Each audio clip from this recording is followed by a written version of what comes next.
During a discussion on our sister program, Tupopseni, panelists left no stone unturned in tackling the impact of COVID-19 on people who are at higher risk of contracting the virus.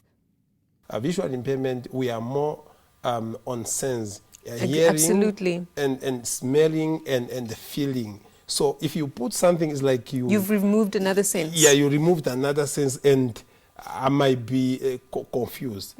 This, however, has led to conflict with security guards who are under strict instructions from their employers and shop owners not to let anyone in without a mask.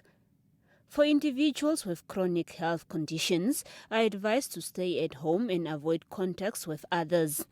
Even with the stage 2, some of the measures that were put in place by the lawmakers were that people with special conditions, provided there is evidence and their clinicians, their doctors are able to provide letters, for instance, to their employers to say individual X is having a chronic illness of some kind, and based on my clinical understanding of the illness, this individual is therefore deemed at an increased risk of picking up COVID or corona should they be in the public most of the time. And we therefore advise that if it's possible, they could work from home.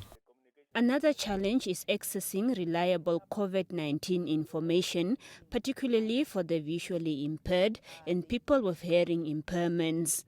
Because I'm a deaf person, we can't really listen to radio.